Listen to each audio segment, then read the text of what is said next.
Sebetulnya begini ya, kalau misalnya itu ya subjektif juga, misalnya bilang rata-rata alumni pondok ini sukses, alumni kampus ini sukses, yang ini tidak sukses, itu satu pasti subjektif ya. Karena biasanya yang diterkenalkan ya yang sukses-sukses. Saya punya tetangga dari pondok yang Anda sebut itu kebetulan tidak sukses semua. Bismillahirrahmanirrahim. Alhamdulillahirabbil alamin wassalatu wassalamu ala asyrofil mursalin nabiyina wa habibina Muhammadin wa ala alihi washabihi ajmain amma ba'du. Faslun fi nafil ibad bi kullil bilad. Bab seharusnya seseorang memberi manfaat kapanpun dia berada, dimanapun dia berada. Jadi kapanpun dan dimanapun dia berada. Qala Allah Ta'ala wa ja'alani mubarakan aynama kuntu. Aina fi an ibadihi aynama kunna. Di sini diterangkan an-naf'u naf'ani, naf'un fil adyan wa naf'un fil abdan. Wal barakah kasratul khairi wa ziyadatu. Fa'athnallahu ala Isa biqaunihi ja'alahu nafi'an lil ibadi aynama kana wa haitsu kana. Jadi yang perlu saya terangkan, di antara sifat dasar orang-orang baik adalah di mana saja, kapan saja itu memberi manfaat, termasuk tentu saat paling sulit. Jadi Nabi Isa menceritakan dirinya itu wa ja'alani mubarakan aynama kuntu, saya ditakdir Allah berada di mana saja memberi berkah, memberi kemanfaatan bagi orang lain. Ada beberapa cerita tentang Nabi Isa. Jadi perlu diketahui ada 3 nabi yang seperiode. Satu Ibrahim dan Nabi Lut. Ibrahim itu sama Nabi Lut itu pernah paman. Kedua Nabi Musa dan Harun. Sebetulnya yang jadi nabi itu Nabi Musa, tapi Nabi Musa karena alsak, lisannya tidak jelas, minta Nabi Harun, ya tentu minta kepada Allah supaya Nabi Harun jadikan nabi. Terus ketiga Nabi Isa dan Yahya.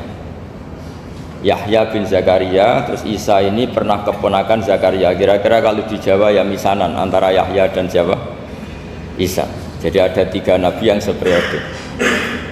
Tapi yang paling berkompeten, yang sederajat kira-kira seperti itu hanya Isa dan Yahya.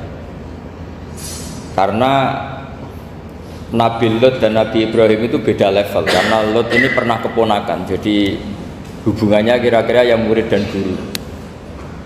Terus Musa dan Harun itu juga nggak level, karena Nabi Harun ini jadinya nabi itu atas permohonan Nabi Musa. Sehingga meskipun Harun itu kakaknya, tapi nggak berani bantah. Jadi Nabi Musa itu dalam cerita beliau itu alsak. Alsak itu lesannya agak kedal. Tapi ini alsak yang barokah. Jadi dulu ceritanya Musa kecil karena dia seorang nabi, beliau seorang nabi. Itu kalau melihat Fir'aun itu mantelnya bukan main. Padahal kecilnya dirawat Fir'aun. Singkat cerita mulai kecil sudah usil. Kalau melihat Fir'aun itu ya jenggotnya dipakai mainan. Terus pokoknya nakal ya. Lama-lama Fir'aun curiga, dasar orang Israel.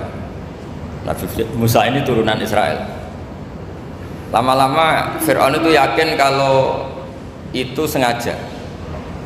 Akhirnya Fir'aun mau membunuh Musa. Terus kata istrinya Fir'aun, Musa itu masih anak kecil, jadi seperti itu ya bawaan anak kecil, bukan bawaan kebencian terhadap orang Kipti, orang Mesir. Kalau dalam bahasa kitab kuno Mesir itu Egypt al-Kipti, makanya disebut Maria al-Kiptiyah. Kalau orang sekarang bilang Egypt itu bahasa kunonya Mesir itu al-Kiptiyah.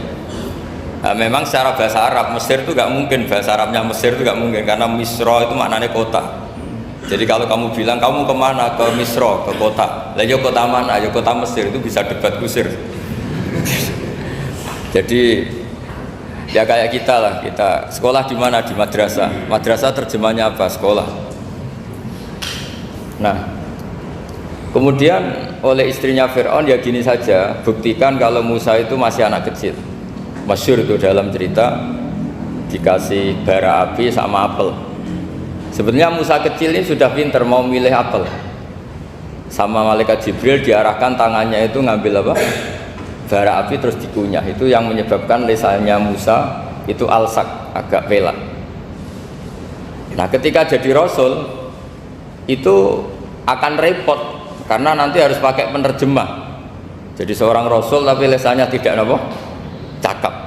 Akhirnya Nabi Musa realistis ngendikan ketika diutus, wa akhi Harun wa afsahu minni lisanan fa arsilhu ma'yarid ayyusaddiquni inni akhafu ayyukadzibun.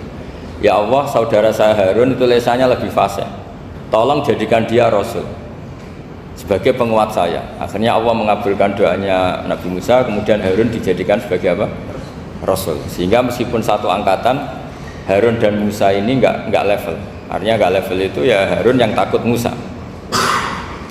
Terus ketiga ini Nabi Yahya dan Nabi Isa. Ini umurnya ya seangkatan, kecerdasannya, jadi nabinya sama-sama mulai kecil. Kita tahu Nabi Yahya termasuk yang diberi khitab Allah, ya Yahya khudil kitaba biquwwah wa atainahul hukma sobiyya. Yahya, berpeganglah kitab secara kuat dan dia saya kasih kenabian ketika kecil. Sama dengan Nabi Isa yang disebut wa yukallimun nasa fil mahdi wa kahla. Sehingga karena selevel, dua nabi ini menjadi figur besar dalam manhaj, dalam metode dakwah. Dua, karena masih misanan tadi, kalau Jawa kira-kira mirip misanan. Dua nabi ini kalau memilih satu kampung, itu kalau Nabi Yahya itu milih kalau singgah di satu kampung, Nabi Yahya mesti tanya, orang sini yang paling soleh siapa, yang paling baik siapa. Ya terus singgah atau nginap di rumahnya orang baik tadi. Tapi kalau Nabi Isa enggak, orang sini yang nakal siapa, yang paling beling siapa. Terus Nabi Isa singgah di situ. Akhirnya ada pertanyaan dari Nabi Yahya, lima tanzilu ala syirarin nas, kenapa kamu selalu singgah di orang-orang nakal? Syiror itu orang-orang nakal. Masyhur itu Nabi Isa menjawab, ana tabibun udawil mardo. Di mana-mana Nabi itu ibarat seorang dokter, kerjaannya tentu menyembuhkan orang-orang yang apa? Sakit. Jadi dua nabi ini sering berdebat, tentu debat yang baik, dan itu menjadi cara Jawa itu punjeri ilmu. Jadi manhaj ilmu besar antara Yahya dan Isa. Begitu juga Nabi Yahya itu kelihatan agak rileks, panik, saking takutnya sama Allah. Kalau Nabi Isa itu rileks, pokoknya kumpul orang-orang nakal itu ya rileks. Akhirnya ada dua pertanyaan sekaligus nanti jadi dua manhaj. Kenapa kamu sering masam itu, sering kalau bahasa Arab itu abasa ya. Terus yang Nabi Yahya balik bertanya, kenapa kamu sering senyum, sering tertawa? Kenapa memangnya? Terus ka'annaka ta'manu mimakrillah, kamu sering senyum kayak kami sudah terbebas dari azab Allah, dari ditegur Allah, seakan-akan kamu orang paling benar yang nggak akan salah. Nabi Isa balik tanya, sama kamu sering masam, sering meru, ka'annaka taqnatu rahmatillah, seakan-akan kamu putus asa dari rahmatnya Allah. Sehingga kemudian itu jadi manhaj besar. Kalau terlalu senyum ya dianggap orang yang kayak nggak punya perasaan dosa. Tapi kalau terlalu masam, terlalu merenggut, seakan-akan rahmat Allah itu terbatas. Sehingga seakan-akan Allah itu rahmatnya nggak cukup lah untuk mengelola manusia ini. Sehingga itu jadi metode besar yang masyhur itu dalam sebuah hadis Nabi ngendikan, ulama ummati ka anbiya Bani Israil. Ulama umatku itu kapasitasnya atau fungsinya atau manfaatnya setingkat nabi-nabi Bani Israil. Karena ketika umat ini nggak ditunggui para nabi setelah Rasulullah SAW, itu yang nunggui hanya ulama. Tapi ulama ini sudah cukup mewakili para nabi Bani Israil. Dan banyak syurahul hadis, para penyarah hadis mensarahkan, Nabi tidak ngendikan ulama ummati kamisli seperti saya, tapi ka'ambiyai Bani Israil, bagaimana nabi-nabi Bani Israil. Nabi Bani Israil itu macam-macam, termasuk ada yang tidak nikah, yaitu yang bernama Yahya dan Isa. Delala umatnya Nabi itu ada orang alim alamah yang ilmunya melegenda, yaitu namanya Imam Nawawi, itu tidak nikah sampai kabudut. Meskipun dalam ajaran syariatnya Nabi an-nikah sunnati, tapi selalu ada orang yang ditakdir tidak nikah karena masyhul, karena sibuk ngurus ilmu. Bukan karena tidak laku, yang jelas itu bukan karena tidak laku. Imam Nawawi itu ganteng, orangnya ya normal, tapi karena sibuk nulis, beliau sampai kabudut itu tidak nikah. Imam Sibawayh itu suka sekali sama ilmu, menjadi istri utamanya ya ilmu itu. Dia ganteng, Sibawayh itu maknanya tuh apel, dia ganteng sekali, sampai banyak cewek yang seneng. Akhirnya dia nikah, tapi nggak pernah dikumpulin. Dia belajar terus. Ketika beliau ke pasar, dulu nggak ada supermarket, beli kertas, kitabnya dibakar semua sama istrinya. Dikira istrinya terus mencintai dia, malah diceraikan. Itu siapa? Imam Sibawayh. Terus ada umatnya Nabi yang paling unik di dunia, mungkin Pak dosen, saya kiai pun nggak bisa niru. Itu ada orang tuh ganteng sekali, istrinya cantik sekali. Itu tahu-tahu sudah 10 tahun tidak pernah hubungan suami istri. Karena ketika si suami itu tahu istrinya cantik, itu langsung sholat sujud syukur, sholat terus, saking senengnya punya istri cantik. Yang istrinya cantik juga solihah, tahu suaminya ganteng ya terus sholat terus syukur. Itu sampai berhari, sampai bertahun-tahun. Terus ketika ketemu cocokan, dek kita sudah nikah berapa, terus dilihat kayaknya sudah 10 tahun tapi tidak pernah hubungan. Oh itu nggak kebayang, itu ganteng sama cantik. Kalau jelek sama jelek itu mungkin yang satu bilang naudzubillah, satu itu kan nunggu rafa saja. Ini nggak ganteng sama cantik. Nah kenapa kualitas ulamanya Rasulullah itu bisa seperti Nabi Bani Israel? Karena agama ini, umat ini sudah ada ditunggui para nabi, sehingga mau tidak mau kualitas ulama, alhamdulillah barokahnya Nabi itu berkualitas kayak nabinya Bani Israel. Nah ini penting sekali saya utarakan supaya dicek saja. Kalau kita nggak percaya, dicek saja dalam hadis-hadis sahih. Misalnya begini, ketika Nabi memenangkan perang Badar, itu ada Asra Badrin, tawanan-tawanan perang Badar. Nabi suka musyawarah, suka rembukan. Ya Abu Bakrin, menurut kamu tawanan ini diapakan? Kata Abu Bakar, hum asyiratuka, mereka itu keluarga engkau, orang-orang Quraisy. Ya dibebaskan saja, pakai tebusan. Nanti uang itu kita kelola supaya jadi penguat Islam, dan orang-orang ini merasa utang jasa karena harusnya dibunuh tapi kita bebaskan. Terus tanya, bagaimana kamu ya Umar, menurut kamu? Kata Umar, ini kan orang-orang yang dulu ingin bunuh kamu, yang ingin menghabisi jenengan, ingin dan sudah ngusir jenengan. Ya setelah ketangkap ya dibunuh, kok repot. Apa kata Rasulullah? Rasulullah spontan ngendikan, innama salaka ya Abu Bakrin kama sali Ibrahim, kamu ibarat kayak Nabi Ibrahim. Izqala faman tabi'ani fa innahu minni wa man asani fa innakal ghafurur rahim. Jadi Nabi Ibrahim itu unik, melihat umat itu sesyafakoh itu. Syafakoh itu banget sayangnya. Nabi Ibrahim cara berpikir, faman tabi'ani fa innahu minni, orang yang ikut saya ya Allah pasti golongan saya, tentu layak masuk surga. Wa man asani, orang yang mendurhakai saya, fa innaka ghafurur rahim, engkau maha pengampun. Bukan yang mendurhakai langsung masuk neraka, enggak, engkau maha pengampun. Wa masaluka ya Umar kama salin Nuh, isqala rabbi la tadzar ala ardi minal kafirina dajjara. Umar, kamu mirip Nabi Nuh, inginnya semua orang kafir dihabisin. Ya masyhur kan, Nabi Nuh itu nggak ingin ada orang kafir sampai ada banjir tufan. Nah kalau sampean tanya bedanya apa dengan garis keras sekarang, bedanya ya beda sekali. Kalau Nabi Nuh benci sama orang kafir itu diserahkan yang punya, sehingga yang punya yaitu Allah yang menghukum dengan banjir bandang.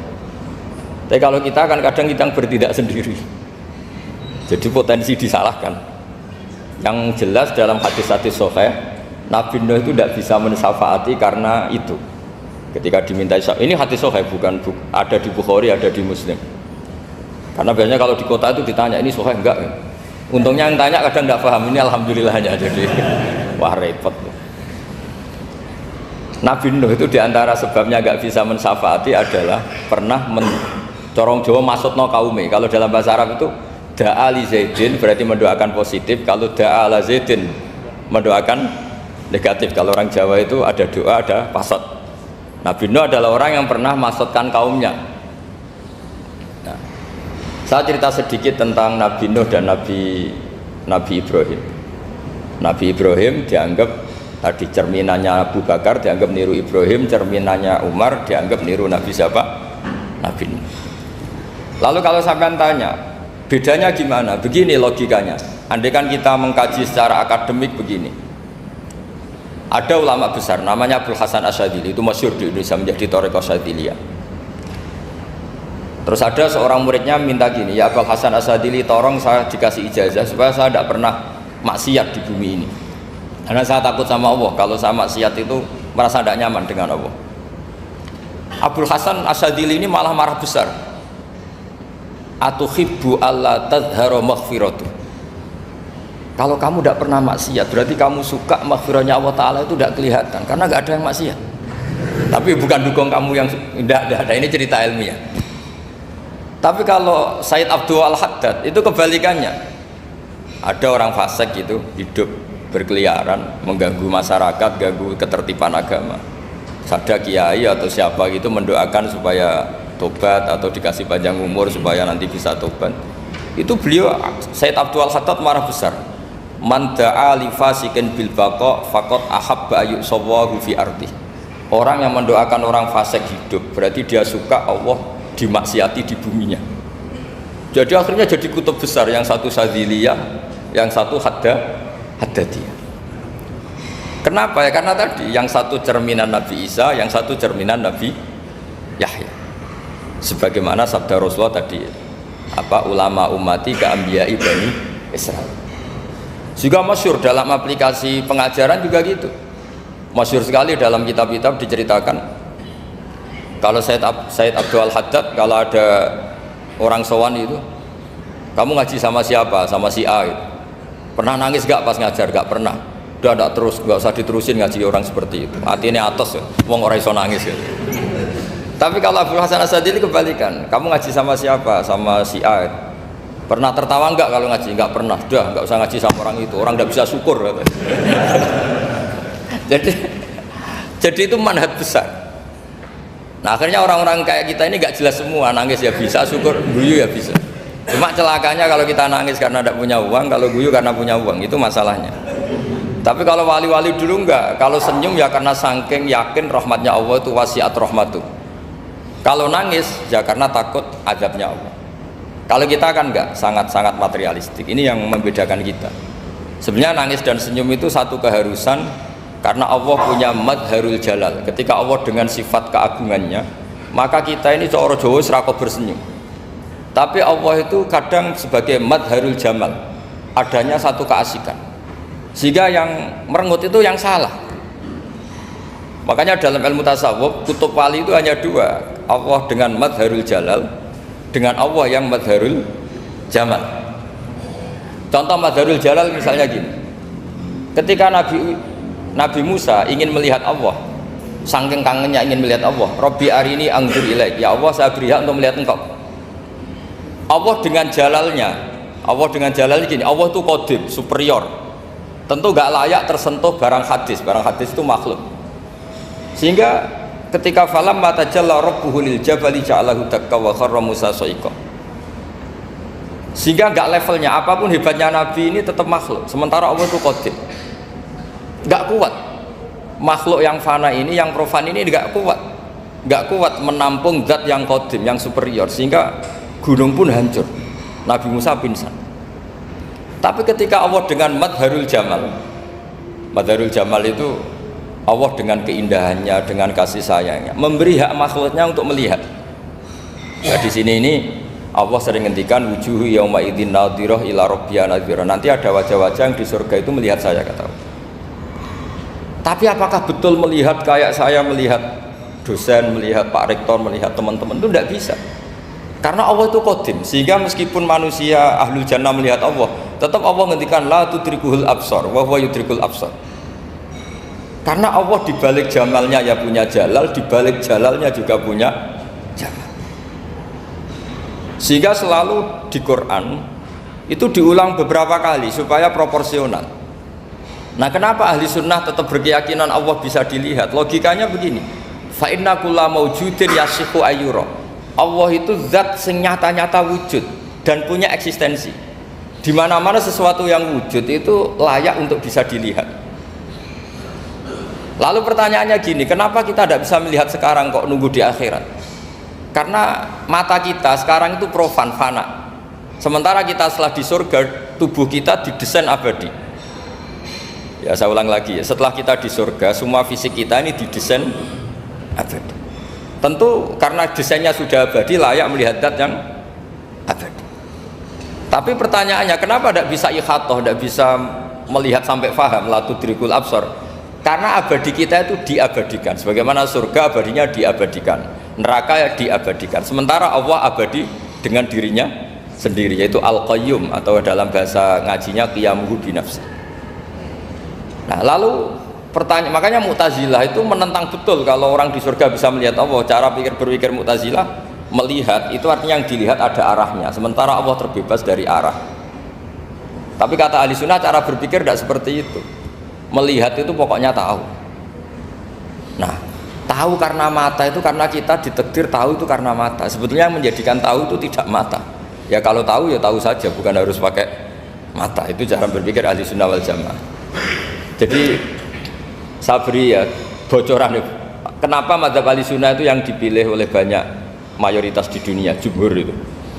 Ahli sunnah itu dianggap pikirannya lebih orisinal. Misalnya ahli sunnah kalau ditanya, kenapa kamu melihat?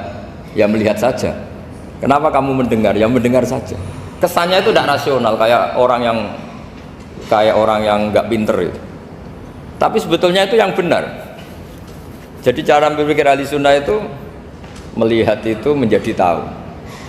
Menjadi tahu itu bisa karena mendengar, bisa karena melihat, bisa karena dikasih tahu, bisa karena bersentuhan. Sebab itu di Quran itu ada ayat ala ya'lamu man khalaqa, bukankah zat yang menciptakan itu menjadi tahu. Sehingga kenapa Allah itu selalu tahu? Karena Allah yang menciptakan. Kalau kamu tahu karena mata, sekali itu jauh maka kamu tidak melihat. Atau kamu sekarang buta, kamu tidak melihat. Atau tertutupi barang itu maka kamu tidak melihat. Tapi kalau kamu tahu karena kamu menciptakan, maka akan melihat terus. Misalnya saya ini tukang batu. Saya ingat betul ketika saya bangun Monas, itu pulpen saya tak tanam di dalam Monas. Saya ingat betul kalau pulpen saya warnanya putih, tak tanam di Monas 2 meter dari pondasi. Setelah saya pulang ke Jogja ditanya, di dalam Monas ada apa? Ada pulpen. Posisinya 2 meter dari pondasi. Kenapa saya tahu? Karena saya yang menciptakan. Nah, karena menciptakan ini sehingga tahu saya akan terus menerus. Tapi kalau tahu karena mata, sekali barang itu tertutupi, nggak tahu. Misalnya saya tahu jenengan karena dekat, sekali jenengan kemana-mana saya sudah tidak tahu. Tapi kalau saya menaruh sesuatu di tubuh Anda, sehingga kamu kemana-mana tetap tahu bahwa barang itu ada di tubuh Anda. Nanti kalau ada yang protes, tapi bisa saja Gus barang itu dicuri orang kemudian Anda tidak tahu. Yang menjadi tidak tahu karena saya sudah tidak menciptakan suasana itu. Selagi saya yang menciptakan, maka akan tahu terus. Nah, tapi karena Allah ini menciptakan semua yang ada di bumi, maka Allah tahu terus. Sehingga Allah tahu cara bikin kuman. Terus tahu bahwa manusia itu punya kuman, kumannya punya organ, organnya juga punya kuman. Nggak kebayang. Kamu bayangkan kayak, makanya Allah itu kalau cerita sederhana, innallaha la yastahi ayyadriba matsalam ma ba'udatan fama fawqaha. Allah itu tidak malu bikin perumpamaan nyamuk, karena nyamuk itu lebih dahsyat timbang gajah. Para pematung itu disuruh bikin gajah masih mampu, bikinkan patung gajah mungkin masih sanggup. Tapi kalau tak suruh bikin patung nyamuk, nggak usah bikin hidup, patungnya saja sekecil itu. Padahal nyamuk kecil itu punya organ tubuh. Lalu bikinnya organ tubuh nyamuk itu kayak apa sih? Organnya punya kuman, kumannya punya organ, organnya juga punya kuman. Sehingga orang-orang alim itu baca nyamuk itu lebih jadi ayat Allah ketimbang melihat dinosaurus. Tapi sekarang orang itu nggak tertarik ceritanya. Jadi beda perasaannya orang alim sama orang awam. Kalau orang awam tuh melihat mukjizat kan yang dasar-dasar kayak dinosaurus, gajah, wow gitu. Kalau orang alim nggak, malah melihat nyamuk. Nah, kealiman seperti itu terjaga di umatnya Muhammad, di umatnya Rasulullah Muhammad SAW. Karena ketika umat ini nggak ditunggui para nabi, itu Allah menjamin Muhammad, ulama umatmu nanti punya kemampuan seperti nabi. Tentu tidak dalam keutamaan ya, keutamaan tentu nggak sekelas sama nabi. Kenapa itu terjadi? Karena tadi para nabi ini mewakili sekian karakter. Kalau kita sangat mencintai Indonesia, maka kita akan tegas siapapun yang ingin menghancurkan Indonesia. Itu kira-kira cerminan Nabi Nuh. Kalau kita sangat mencintai Allah, maka kita akan benci sebenci-bencinya sama orang yang mendurhakai Allah. Tapi masalahnya Allah yang kita cintai itu memaklumatkan diri kalau bersifat ghafur, pengampun. Jika kalau kita terlalu kasar, ini kan yang kita cintai bersifat ghafur kok kita kasar. Di sini Nabi Ibrahim, beliau sangat mangkel sekali sama yang durhaka sama Allah. Tapi mau mangkel gimana? Zat yang mengajarkan itu bersifat ghafur. Maka kita mau tidak mau, makanya ada riwayat mengatakan takhallaku bi akhlaqillah, kamu bertata krama kayak akhlaknya Allah. Akhirnya ya sudah, kita mau apa coba? Kira-kira kalau kamu mencintai seseorang itu potensinya akan dua, protektif. Ada telepon itu dari siapa? Cewek atau cowok? Protektif. Itu bukti cinta atau bukti suudon kan tidak tahu. Tapi misalnya kamu cinta perempuan terus WA-an sama lelaki gak apa-apa, jalan sama lelaki gak apa-apa, sama masa lalunya pacarnya juga gak apa-apa. Itu cinta apa pembiaran? Kan sama-sama gak jelas.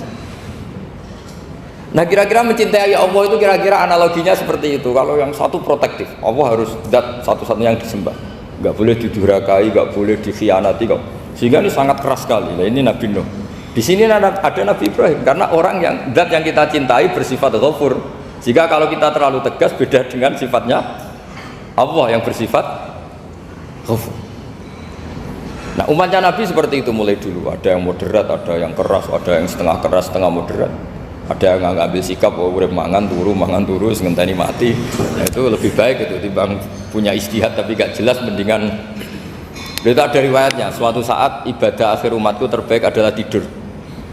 Maksudnya tidur itu gak ngambil sikap, masyhur itu. Saya beri riwayat yang ada di Bukhari Muslim. Satakunu fitanun al-qa'id fiha khairun al-qa'im wal-qa'im fiha khairun al-masi wal-masi fiha khairun nasai. Nanti di akhir zaman itu banyak fitnah, kata Rasulullah. Yang duduk lebih baik ketimbang yang berdiri, yang berdiri lebih baik ketimbang yang jalan biasa lebih baik ketimbang yang jalan bergegas. Man tasyarrafa laha tastasrifu. Fitnah itu adalah siapa yang terlibat maka akan semakin parah.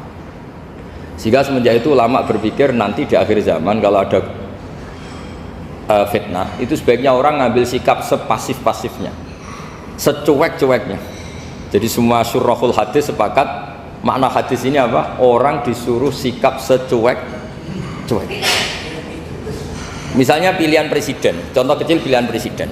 Mungkin para intelektual gak merasa, tapi kalau ulama itu cara berpikir beda. Pilihan presiden, kamu fanatik milih A, yang satu fanatik milih B. Ya presiden atau bupati atau gubernur.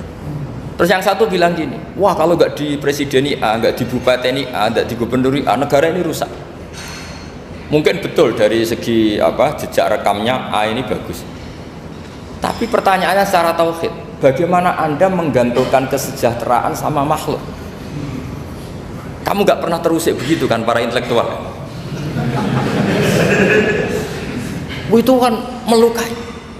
Bagaimana mungkin Anda menggantungkan kesejahteraan dengan seorang makhluk? Wah kalau di presiden A pasti Indonesia makmur, kalau bupati A pasti Sleman makmur, pasti Bantul makmur.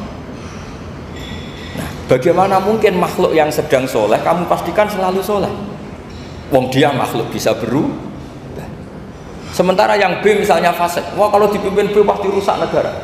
Bagaimana kamu pastikan B yang fasik selalu fasik? Dia saja dia husnul khotimah, yang fasik pas mimpin jadi soleh, yang soleh pas mimpin jadi fasik. Akhirnya ulama karena tahu sifat manusia itu rubah-rubah dan kendali di tangan Allah, sikapnya nggak jelas. Saya ini termasuk orang yang terkena nggak jelas. Karena kalau ditanya, Gus sampai pilih presiden mana, bakti mana? Sanut pangeran sing dadi aku loyal. Wah, anut pangeran yo kacau. Wah, luwih kacau menan anut pangeran kata saya. Ini kan sudah tidak sambung karena pikirannya ulama. Memang nggak beda, cara berpikir ulama itu beda. Bahkan bapak saya itu kalau didik saya itu begini. Kalau meseli saya atau ngirim saya dulu itu kan pakai mesel. Ini uang kamu 500.000 untuk kamu, mesti ditambahi 100.000 ini untuk buat jajan sama teman-teman.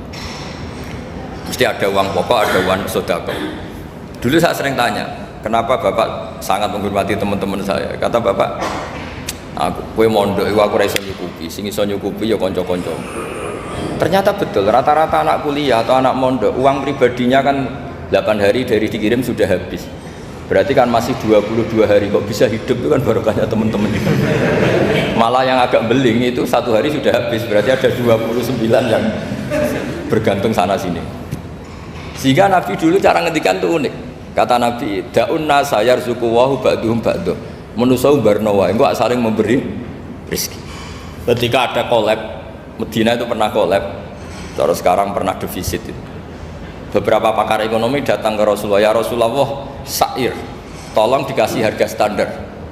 Tapi apa jawabannya Nabi? La tusairu fa inna Allaha huwal musair. Kamu jangan kasih harga, Allah sendiri yang menentukan harga itu. Terus kata Nabi, kenapa engkau begitu ya Rasulullah? Ini negara harus ditentukan harga karena gini-gini. Kata Nabi, saya tidak ingin ketemu Allah dalam keadaan dolim. Tapi ini tentu di teori ilmu modern ini masalah. Tapi menurut orang modern. Tapi kalau menurut ilmu hakikat itu nggak akan masalah. Misalnya, kenapa Nabi tidak menentukan harga dalam keadaan negara seperti itu? Jawabannya pakar-pakar hakikat, ya saya ulang lagi pakar-pakar hakikat begini. Misalnya ada orang menimbun supaya nanti harganya mahal itu. Terus ditimbun terus sampai nunggu harganya mahal. Lama-lama dia sadar kalau timbunannya nggak ada gunanya karena ternyata orang nggak beli. Nah, ketika orang nggak punya kemampuan beli, yang menimbun juga tidak punya uang. Nah, tapi kalau sampean tanya, tapi Gus nak tuku barang pokok kan kita mati karena kehabisan stok. Itu masalah tauhid Anda. Bagaimana mungkin kamu bayangkan seorang makhluk tidak bisa hidup atau nggak dapat rezeki? Nabi itu orang yang sampai ke derajat hakikat, dari tidak pernah bayangkan gitu. Saleh sampean jadi orang yang tauhidnya masalah. Sehingga terus bayangkan, wah kalau negara ini chaos, wah kita makan apa? Kalau negara nggak stabil, wah kita gimana? Itu tidak bisa seperti itu. Dulu ketika kita dijajah Belanda, itu kiai-kiai kita, Mbah Hasyim Asy'ari, Mbah Ahmad Dahlan, mondoknya di Mekah. Sampai alim alama, dua beliau, Mbah Hasyim sama Mbah Ahmad Dahlan itu ngajinya sama-sama Syekh Khotib Minangkabau. Cuma Mbah Hasyim lebih menekuni ke Syekh Mahfud Termas, yang satu menekuni Syekh Khotib Minangkabau. Jadi dua beliau itu ngaji di guru yang sama. Mbah saya, buyut saya itu ya sudah mondok Mekah. Itu zaman dijajah Belanda. Sekarang kita agak dijajah, nggak mondok di sana. Buyut saya itu zaman itu sudah haji. Buyut kelima saya itu dulu kalau ingin cari tempat yang teduh itu masuk ke gua. Itu masuk gua itu hanya kepalanya saja, kakinya masih di luar. Karena gua di Arab tidak seperti gua di sini. Kalau gua di sini kan orang bisa masuk semua. Kalau gua Arab kan hanya celah-celah batu-batu besar. Sehingga ketika Rasulullah hijrah ke Madinah, singgah di gua Sur, kata Abu Bakar gimana? Andai kan yang ada orang kafir di depan gua, kata Abu Bakar gimana? Andai kan mereka melihat kakinya pasti melihat kita. Karena gua di sana itu satu tubuh tidak bisa masuk penuh. Kalau gua di sini kan ada yang mobil saja bisa masuk. Nah itu bahasa ya, kalau mau istirahat itu masuk gua, separuh badan di dalam gua, separuhnya masih di luar. Nah sekarang terus kita bilang, wah kalau kita negara tidak stabil kita haji kemana? Dulu zaman dijajah Belanda ya kita bisa haji. Soal kebahagiaan, nenek moyang pulau jenengan tuh anaknya banyak, dijajah Belanda, jajah Jepang ya nyatanya anaknya banyak-banyak. Itu kira-kira bahagia apa enggak? Nah artinya gini ya, tentu kita tidak ingin dijajah itu tentu ya, tapi kita ini selalu latah. Wah kalau ekonomi jatuh kita makan apa? Kalau kita dijajah kita tidak perlu seperti itu. Rahmatnya Allah Ta'ala itu akan adrokatna. Rahmatnya Allah Ta'ala akan menemukan kita. Apapun kondisi kita, apapun keadaan kita. Ini cara berpikir tauhid. Sehingga Nabi itu tidak pernah bayangkan umatku narata tunggoni piye, ditunggoni Allah. Sehingga masyhur dalam hadis-hadis sahih, la tazalu ta'ifatun min ummati dzahirina 'alal haq la yadurruhum man khadalahum wala man khalafahum wala man nawa'ahum. Selalu di umatku ada kelompok-kelompok yang selalu membela kebenaran dan tidak akan terkalahkan oleh kesesatan di akhir zaman. Kenapa? Cara berpikir orang tauhid itu sederhana begini. Allah menamakan dirinya Al-Hadi, penunjuk jalan. Dan sifat Allah pasti nafidah karena Allah tidak terkalahkan. Sama seperti Allah menyifati dirinya Ar-Razzaq, Ar-Razik yang memberi rizki. Maka orang segoblok apapun, selumpuh apapun, selemah apapun tetap dapat rizki. Sama, Allah mensifati dirinya Al-Hadi, memberi petunjuk. Maka zaman serusak apapun orang tetap dapat petunjuk. Sehingga kita tidak perlu khawatir, wah nanti zaman kalau sudah rusak nasib Islam gimana? Ya coba sekarang nasib Islam gimana? Ya baik-baik saja. Dulu ditunggoni wali songo ya banyak orang Islam, sekarang nggak usah wali songo, ditunggui dosen-dosen yang ngajar aja nunggu digaji. Kiai pidato ya ada yang beri salam tempel. Itu kalau nuruti definisi ikhlas itu tidak ada yang masuk. Tapi meskipun demikian agama juga jalan. Kenapa agama ini jalan? Karena Allah Al-Hadi, penunjuk jalan. Ketika Allah mensifati dirinya penunjuk jalan dan sifatnya Allah pasti nafidah, pasti terjadi. Karena Allah tidak pernah gagal. Sehingga agama ini akan ada terus sampai akhir zaman. Coba Amerika kayak apa Islamfobia? Di Amerika tambah lama tambah banyak Islam, Eropa juga gitu, Australia juga gitu. Andai kan nuruti teori sosial, sudah dunia sudah materialistik kayak gini, orang dohirnya itu akan meninggalkan agama. Nyatanya enggak juga. Saya pernah di Korea seminggu, itu di negara ateis. Itu TKI ke sana tuh nyari uang. Ternyata ya kepikiran bikin masjid, bikin komunitas Islam. Coba siapa yang menggerakkan hati itu? Hanya Allah Subhanahu wa Ta'ala. Ya, jadi cara berpikir tauhid saya ulang lagi, saya mohon sekali di pengajian ini saya cerita wajah alani mubarakan aina ma kuntu. Jadi cara berpikir sekian nabi, terus kita punya karakter tertentu, kita milih nabi ini itu sah. Karena ulama ummati ka ambiyai bani Israel. Ulama umatku itu ibarat kayak nabi bani Israel. Jadi ada yang milih tadi seperti Nabi Isa fokusnya ngurusi orang-orang nakal. Itu juga bagus karena di mana-mana nabi itu seperti dokter. Tapi Nabi Yahya hanya berkawan sama orang-orang soleh. Kita tahu berkawan orang fasik itu resiko ketularan. Iman pas-pasan wae kancane nang fasik kan taqabbalallahu minna minkum gitu. Wong kamu sendiri tidak sehat-sehat amat berteman orang penyakitan kan bahaya. Tapi kalau kamu sebagai dokter kok hanya berteman orang sehat, lalu kamu apa? Penelitiannya gimana? Masa saya dokter spesialis, pernah penelitian, semua orang sehat saya pernah saya teliti. Itu dokter aneh apa enggak? Saya dokter spesialis TBC, spesialis paru-paru. Yang kamu teliti siapa? Semua orang sehat. Pernah meneliti yang sakit? Tidak pernah. Kan ya jadi dokter aneh. Tapi misalnya terus kamu sendiri terus berteman orang penyakitan terus, kan ya rawan tertular. Nah, ini ada dua figur yaitu Nabi Yahya dan Nabi siapa? Ya saya kira demikian. Baik, jazakallahu khairan. Di sini kita bukakan pertanyaan mungkin dari Bapak Ibu yang bertanya. Dua aja ya. Nanti waktunya aja. Ada dua pertanyaan mungkin dari Bapak Ibu yang bertanya.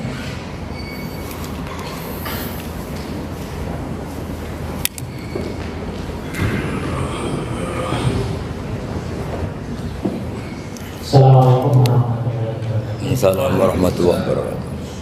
Saya akan bertanya tentang kajian yang kemarin, Gus.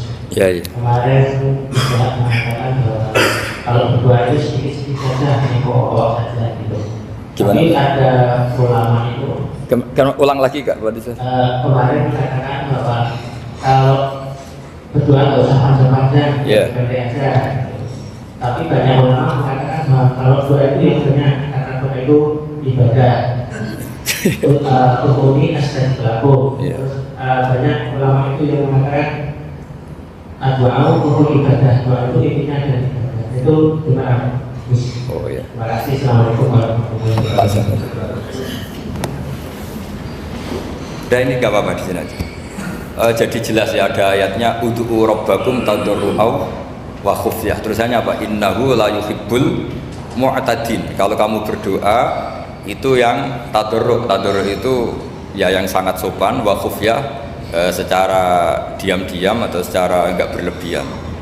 Terusannya ayat innahu la yuhibbul mu'tadin. Allah itu tidak suka orang yang melewati batas. Itu termasuk melewati batas dalam doa karena ada unsur mendikte Allah. Saya memberi contoh tadi. Misalnya kita sebagai cowok berdoa, ya Allah saya ingin punya istri cantik, sholihah, nasabnya baik, nggak pernah cerewet, nggak pernah apa. Itu kan nanti nyarinya juga susah. Nanti kalau Allah menjabatkan itu adanya di surga, nindonya rapayu rabi, kira-kira.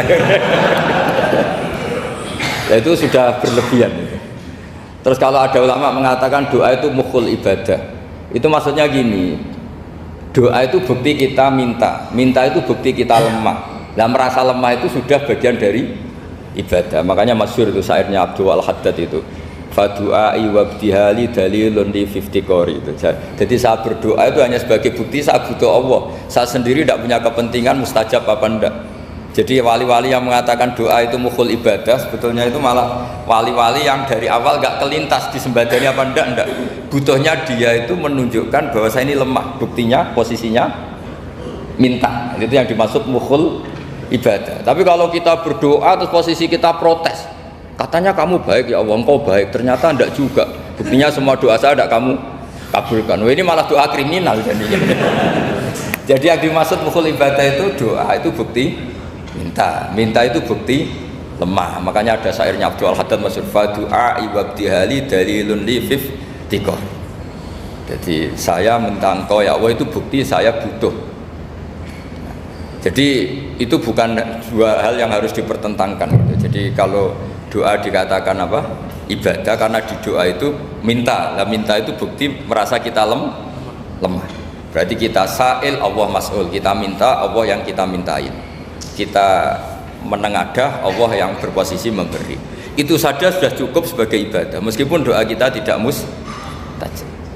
Karena memang tadi seperti itu. Kalau di ilmu-ilmu tasawuf itu apa ya, doa itu memang benar-benar sudah mukhul ibadah. Karena tadi perasaan merasa butuh sama Allah itu. Nah, merasa butuh itu, nah kalau kita berdoa merasa butuh sama yang kita minta, itu dalam ilmu tasawuf sudah kriminal. Berarti kamu lebih butuh makhluknya. Misalnya begini ya, saya ingin punya rumah bagus, terus setelah punya rumah kredit, saya utangnya banyak. Sebetulnya saya itu tidak pernah ingat Allah. Gara-gara utang banyak, kredit jatuh tempo, terus melibatkan Allah. Ya Allah, saya ini utang banyak ini, terus tolong dibayar. Sebetulnya saya itu ingat utang, cuma Allah tak libatkan kan gitu. Lah itu tidak akan jadi wali. Yang jenis ini tidak akan jadi wali. Saya ingin jadi dosen, melibatkan siapa ya nanya? Melibatkan Allah, terus malam-malam bangun melibatkan Allah. Itu artinya apa? Kamu itu lebih ingin yang kamu minta ketimbang ingin Allah. Kalau wali itu enggak gitu, kangen Allah, terus tahu Allah itu zat pemberi, karena tahu Allah zat pemberi terus minta. Maka yang dikangen itu ya Allahnya dulu.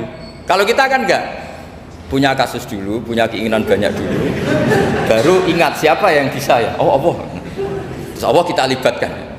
Ya untungnya Allah baik, mau ramal utang bukan mikir. Untungnya Allah tidak jawab itu. Jadi itu bedanya wali. Kalau wali itu kangen Allah dulu, baru minta. Kalau kita enggak, banyak masalah dulu, baru melibatkan Allah.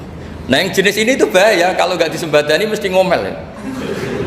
Gusti katanya kalau yang minta kamu kabulkan, ternyata ini enggak. Nanti kalau Allah jawab, kamu itu tidak kangen saya, kamu itu kangen uang, kangen perempuan cantik yang kamu inginkan, terus kamu melibatkan saya. Urusannya apa saya dengan itu, Pak? Makanya tidak usah nuntut karena awalnya sudah salah. Ya saya kira itu ya. Jadi ada ayat apa? Ud'u rabbakum tadarru'aw wa khufyah, terusannya apa? Innahu la yuhibbul mu'tadin. Itu di semua tafsir dikatakan Allah gak suka orang yang berlebihan dalam doa. Berlebihan tadi misalnya minta sesuatu yang terlalu besar, atau permintaan kemarin saja lanu addi syukroh, kita tidak bisa memenuhi mensyukuri, sudah minta lagi. Misalnya seorang jomblo, targetnya kan asal payu nikah, tapi setelah nikah bayangkan istrinya sholihah, tidak cerewet, itu kan berlebihan. Hilang status jomblo saja belum kamu syukuri kok sudah minta macam-macam. Jadi harusnya kan syukur dulu ya. Sekedar laku nikah ini kan ada syukur yang harus, seperti jadi dosen juga gitu. Sekedar jadi dosen harus kita syukuri dulu karena menjadi kita tidak nganggur. Itu kan satu harkat sosial yang luar biasa. Jangan tahu-tahu sudah hari kedua cari intensif, cari ini itu, syukurnya aja belum sudah kemana-mana. Lah itu sudah mu'tadin, sudah melebihi apa? Batas. Ya saya kira demikian. Satu lagi. Ya mungkin satu. Iya. Assalamualaikum warahmatullahi wabarakatuh. Kami melihat bahwa semua perguruan tinggi itu alumni-alumni umroh itu banyak sekali. Yang bisa. Namun apa yang terjadi? Mereka itu sebenarnya ikutnya sudah bekerja.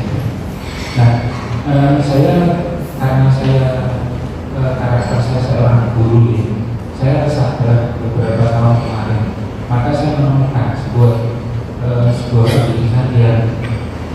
anggap itu revolusi pendidikan, yaitu masuk Bogor itu adalah itu alumninya kalau nggak menjadi jadi dia menjadi pengusaha rata-rata itu, padahal itu setingkat kesampaian.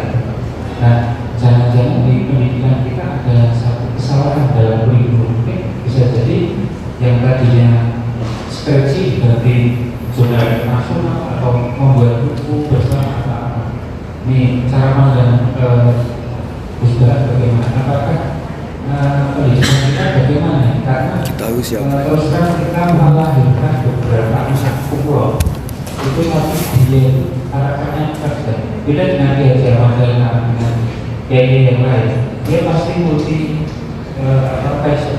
Jadi dia juga kiai, dia juga bekerja. Nah, ada apa di kurikulum kita? Terima kasih. Assalamualaikum warahmatullahi wabarakatuh. Bisa ngulang?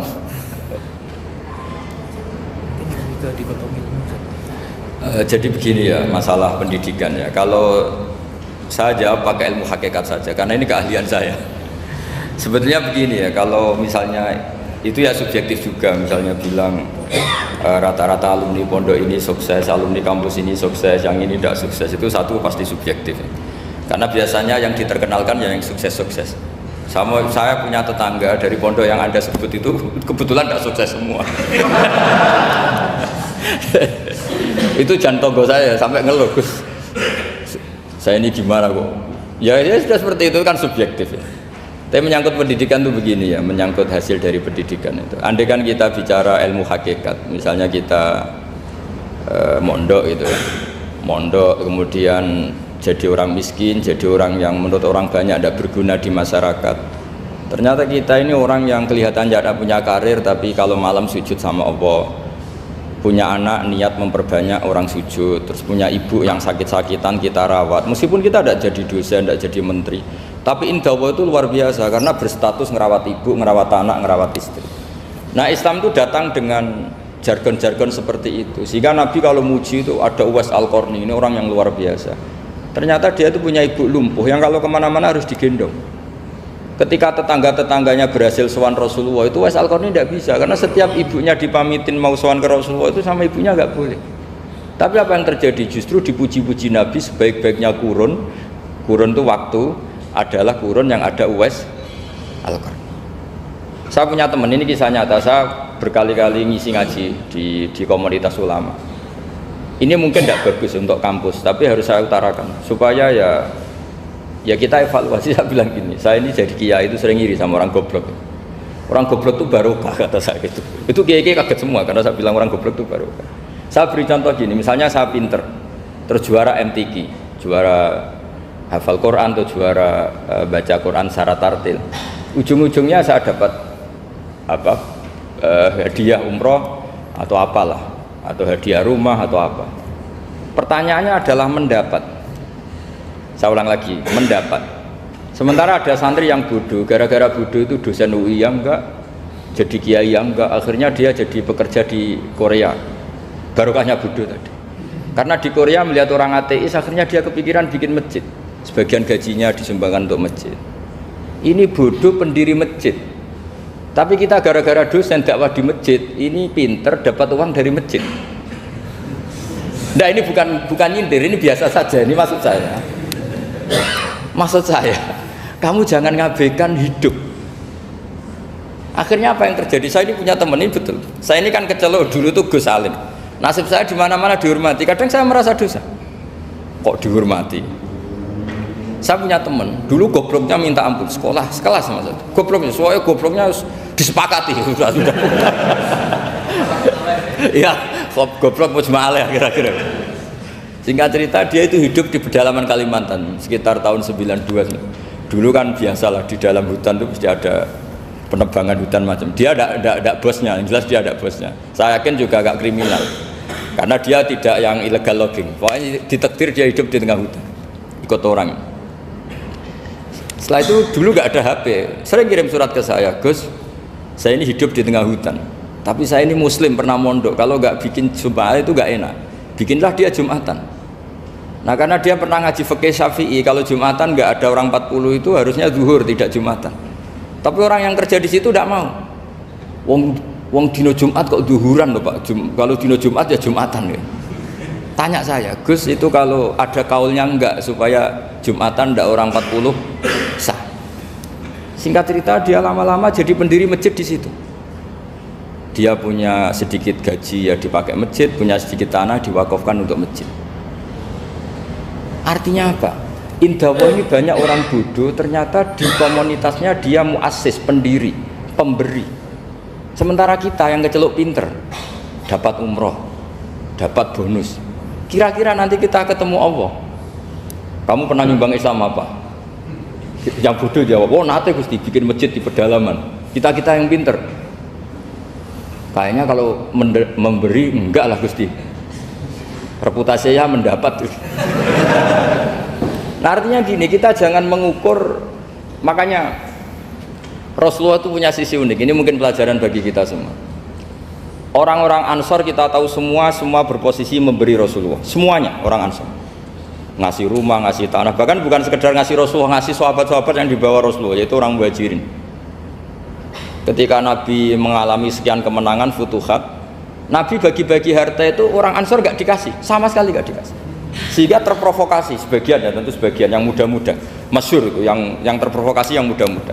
Ini pelajaran bagi kita. Wah, ini Rasulullah Muhammad mulai tidak fair, yang dikasih orang-orang kafir Quraisy yang barusan masuk Islam. Paling Nabi karena jenenge tonggo, sawak dewi kan kenalan anyar gitu. Jadi dimenangkan sing tonggo, yaitu orang-orang kafir Quraisy yang sekarang baru masuk Islam. Singkat cerita akhirnya Nabi dengar gosip itu, dengar bahwa Nabi dikomentari mulai tidak adil karena memprioritaskan orang-orang Quraisy yang notabene adalah keluarga Nabi, tetangga Nabi, kampung halaman Nabi. Akhirnya Nabi bilang, coba semua orang Ansar kumpulkan di satu kubah, satu khimah besar di Jirona pas itu. Dikumpulkan, terus orang Ansar ditanya, dengar-dengar makolatun balagona angkum, ada satu makalah dari kamu, apa betul itu kamu yang mengatakan? Terus ketua orang Ansor ada yang namanya Sa'd bin Ubadah berdiri. Ya Rasulullah, amazu ahlamina fala yaquluna syai'an. Orang-orang terpelajar kita ada yang komentar. Tapi yang muda-muda ini memang ngomong seperti itu. Bahwa jenengan sekarang mulai lebih tertarik ngurusi orang-orang Quraisy daripada kita. Terus itu di Jirona. Jirona itu ya kira-kira berapa kilo ya? 40 kilo atau 30 kilo dari Mekah. Zaman itu Nabi posisi di Jirona. Jawabannya Nabi itu unik. Oh iya, kata Nabi. Apa yang dikatakan Nabi?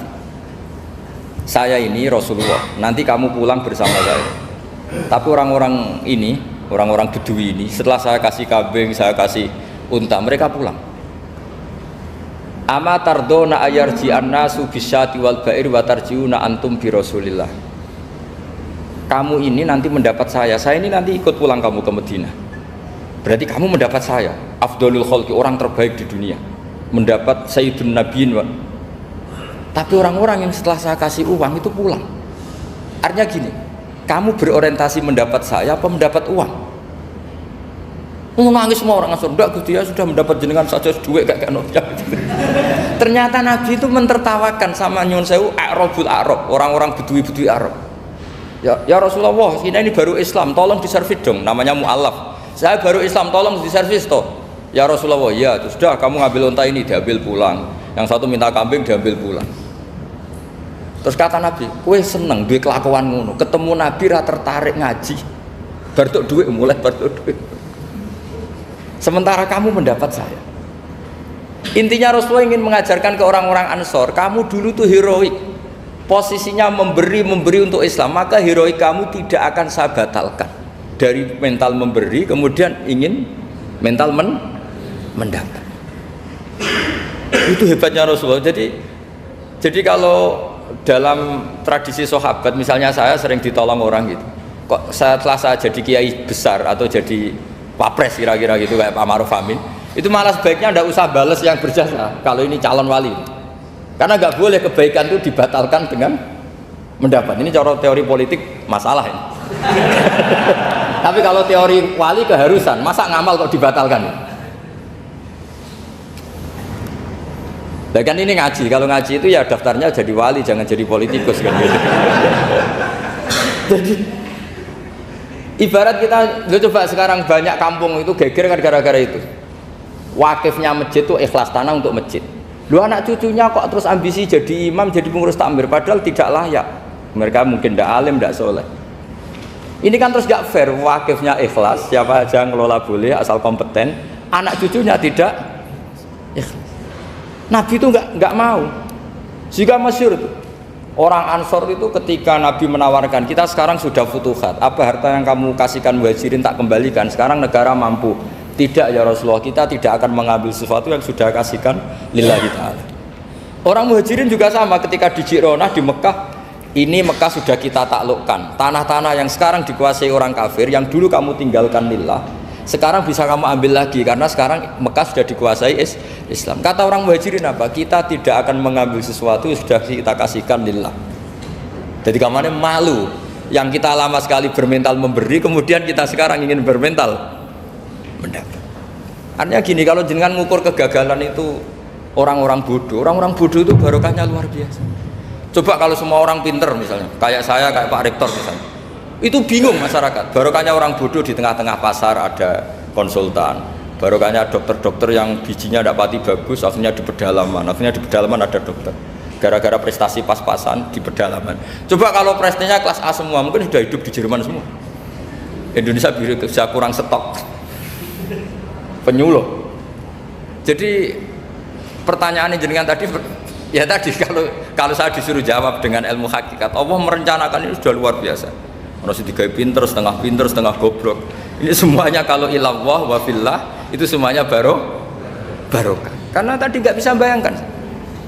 Andai kan tidak ada santri sing rapati pinter, itu di pedalaman Kalimantan itu tidak ada yang jadi dai. Oh kalau pinter nggak mau, pasti nggak mau. Barokahnya goblok tadi. Sampai saya ini tahadus bin nikmat. Sampai mereka bilang gini, sekarang kan ada telepon, sering telepon saya, Gus, jenengan jangan mati dulu, karena kalau jenengan mati kita jadi kiai juga selesai. Karena mereka tuh nggak pinter tapi jadi kiai di Papua, di pedalaman mana-mana, itu kalau ditanya halal haram itu tidak bisa. Mau ngerti nak sholat itu madem mulon itu aja. Jadi setiap ada pertanyaan hukum mesti telepon saya. Kadang tamunya nunggu, Gus jawab saiki mati ora apa jawab. Karena tamunya nunggu. Ya karena tadi dulu di pondok gak pinter, misalnya tahu hanya gini dok, perempuan kalau datang bulan gak boleh sholat. Dia gak tahu detail-detailnya, misalnya ada perempuan yang mustahadah, berhari-hari selalu keluar darah berbulan-bulan. Nah ngajinya belum sampai sana, kalau kita kan sampai sana. Oh gini, kalau adatnya perempuan tadi hanya 6 hari haid, maka yang 7 berikutnya namanya mustahadah, sudah mulai sholat, mulai puasa normal, karena ini penyakit, bukan kategori haid. Nah dulu ngajinya tidak sampai situ. Jika kalau ada yang tanya ditunggu, Gus ini ada perempuan keluar darah terus kita harus gimana ini? Sholat enggak? Oh, ilmunya enggak cukup dia untuk jawab seperti itu. Karena tapi tadi ya saya ulang lagi ya, jadi jangan pernah mengabaikan orang-orang bodoh. Orang bodoh itu ya barokah, tapi enggak perlu ada gerakan jadi bodoh ya, enggak perlu. Digerakkan bodoh itu pasti mayoritasnya, alhamdulillah sekali. Akhirnya berkah itu ada di mana-mana. Loh itu betul. Pokoknya kita ngaji itu apa yang masyhur itu Rabbana ma khalaqta hadza batila. Semua yang diciptakan Allah pasti ada guna. Ya ini memang ilmu agak aneh bagi kalangan akademisi, tapi kan sampean mengundang saya untuk ngomong ilmunya kiai. Kalau saya jawab pakai standar intelektual kan saya namanya basa-basi. Itu tidak bagus dalam ilmu Islam. Mudahana itu tidak bagus. Karena ini keahlian saya di ilmu hakikat, ya saya jawab secara ilmu hakikat. Terus itu pernah saya diceritani Pak Bintang Pamungkas itu cerita. Gus Dur juga pernah cerita, banyak yang sejenis itu cerita. Gus Dur kan orang sukses di Jakarta, itu matur nuwun sama keluarganya yang adiknya yang jadi biasa-biasa saja. Karena akhirnya ada yang ngrumat ibunya. Keluarga Pak Bintang itu banyak yang doktor, profesor, tapi terima kasih sama adiknya enggak siapa-siapa. Karena barokahnya itu ibunya ngrumat. Coba kalau semuanya dokter, mungkin ingin hidup di kampus semua. Kiai juga gitu, kalau ada kiai top, biasanya punya adik yang enggak pati top. Dan kiainya top bisa kemana-mana, karena ada adiknya yang enggak top, yang ngurmat ibunya, ngurmat anaknya. Jadi sebetulnya Allah sudah mempersiapkan sedemikian rupa. Tapi kalau kita tidak syukur ya jadi repot. Itu udah hanya cerita tentang Gus Dur, Bintang Pamungkas, mungkin Pak Jokowi, Pak Soekarno, semuanya sama lah. Pasti di balik orang top-top ini ada orang-orang yang berkorban untuk kebaikan keluarga di internal. Dulu ada sahabat namanya Abdullah bin Umi Maktum itu buta. Itu tidak pernah ikut perang karena buta. Tapi setiap Nabi perang itu yang jaga Madinah itu Abdullah bin Umi Maktum. Tapi terus jangan bilang, orang baru kayak buta ya, tidak usah gitu. Pokoknya saya ceritain, Rabbana ma khalaqta hadza batila, bahwa engkau ya Allah yang kau ciptakan ini tidak ada yang nggak ada guna. Kira-kira demikian. Assalamualaikum warahmatullahi wabarakatuh.